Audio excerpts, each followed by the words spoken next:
আমরা সবাই অবগত আছি যে আপসীর নেত্রী দেশনেত্রী বেগম খালেদা জিয়া উনি বেশ কিছুদিন অসুস্থ আছেন এবং এই হাসপাতালে ভর্তি হয়েছেন। আমি ডাক্তার এস.এম. খালিদুজ্জামান, ঢাকা ১৭ আসনের বাংলাদেশের জামায়াতে ইসলামী প্রার্থী। আমি এই হাসপাতালে আসলে ১৫ বছর কাজ করছি আর কি।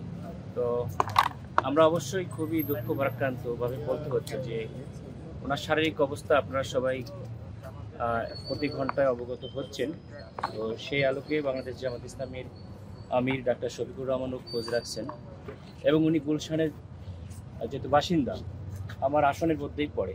তো আমার নিজের বিবেকের দায়বদ্ধতা থেকে আমি এসেছি, খোঁজ নিয়েছি। ওনার শারীরিক অবস্থা এখন একটা স্টেবল কন্ডিশনে আছে আর কি।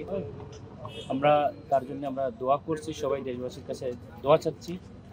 মহান রব্বুল আলামিন বাংলাদেশের স্বাধীনতা, সার্বভৌমত্ব এবং বাংলাদেশের সার্বিক স্থিতিশীলতার জন্য তার সুস্থতা অনেক জরুরি আমরা মনে করি। তো আমরা তার আজকে আগের তুলনায় এখন একটু ভালোর দিকে আমি যতটুকু ডাক্তারের সঙ্গে কথা বলেছি, যেহেতু আমার কলিগরা এখানে যেরকম বাইরে ফেসবুকে বা অন্যান্য সোশ্যাল মিডিয়া শোনা যাচ্ছে ওরকম অতটা খারাপ না।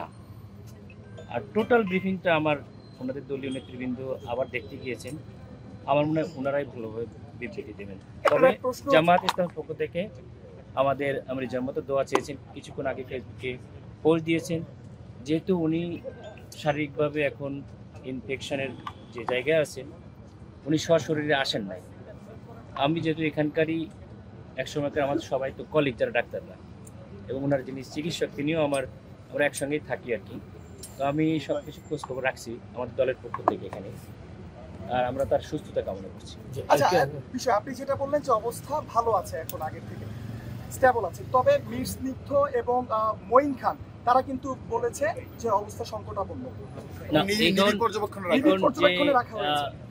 অবস্থা আমরা বলেছি যে একটা স্টেবল কন্ডিশন বলতে তার যে অবস্থায় ছিল এরকম একটা পজিশনে আছে, সেখান থেকে অতিরিক্ত পরিমাণে ডেটোরিয়েশন হয় না।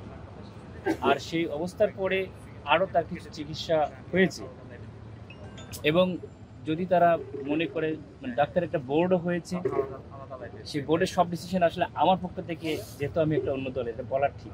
তবে আমার যদি যারা কলিগ, যারা চিকিৎসক তাদের সঙ্গে আমরা কথা বলেছি।